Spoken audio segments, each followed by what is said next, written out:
ইচ্ছাকৃত ঋণ খেলাপি আর সাধারণ খেলাপিকে সমানভাবে দেখার কোনো সুযোগ নেই। ইচ্ছাকৃত ঋণ খেলাপি এক ধরনের অপরাধ, এটাকে সেভাবেই বিচার করতে হবে।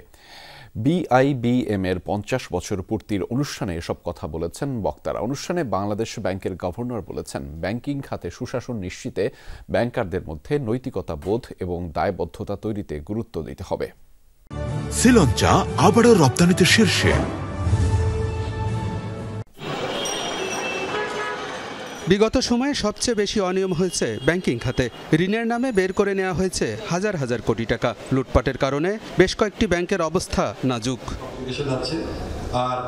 Bangladesh institute of bank management BIBM এর 50 বছর পূর্তির অনুষ্ঠানে বক্তারা বলেন, ব্যক্তির প্রয়োজনে আইন তৈরি করেছে বাংলাদেশ ব্যাংক।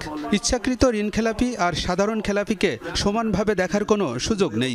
ইচ্ছাকৃত খেলাপি এক ধরনের অপরাধ। এনপিএল এমন কোনো ব্যাংক পৃথিবীতে আছে যার কোনো এনপিএল নাই। ব্যাংক প্রতিষ্ঠা করলেই তার এনপিএল থাকবে। আপনি আগে ভাগ করেন, ইচ্ছাকৃত এনপিএলকে যেভাবে ট্রিট করবেন, অনিচ্ছাকৃত এনপিএল দুটোকে এক কাতারে ট্রিট করার তো কোনো জায়গা নেই। সংস্কারের প্রথম কাজ হবে প্রাইম, মানে ক্রিমিনাল জাস্টিসে তাদেরকে বিচার ব্যবস্থা করা। এইটা যদি না করতে পারি, we cannot set any exemplary punishment, otherwise this kind of dacoity will be continued in the future as well. বিগত বছরে ব্যাংকিং খাতের অনিয়মের কারণে সমাজে বৈষম্য বেড়েছে বলে মনে করেন বক্তারা। কেন্দ্রীয় ব্যাংক শক্তিশালী না হলে ব্যাংকিং খাতও শক্তিশালী হবে না বলেও মনে করেন তারা।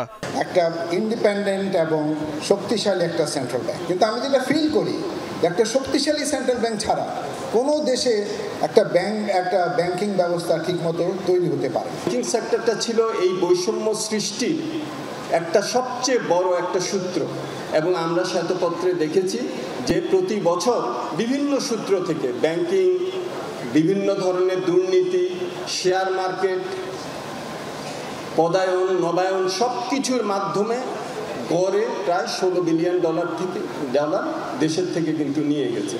অনুষ্ঠানে বাংলাদেশ ব্যাংকের গভর্নর বলেন, ব্যাংকিং খাতে সফলতার পাশাপাশি ব্যর্থতাও আছে, এজন্য আত্মসমালোচনা দরকার।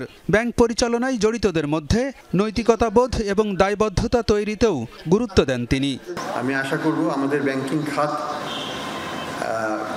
আরও দ্রুত সামনের দিকে যেতে পারবে ট্রেনিং প্রোগ্রামের থ্রুতে, এবং আমাদের যে কালচার অফ ডেভেলপমেন্ট ব্যাংকিং খাতে, সেখানে নৈতিকতা বোধটাকে আরেকটু গভীরতা করতে হবে এবং এইখানে দায়বদ্ধতাও সৃষ্টি করতে হবে।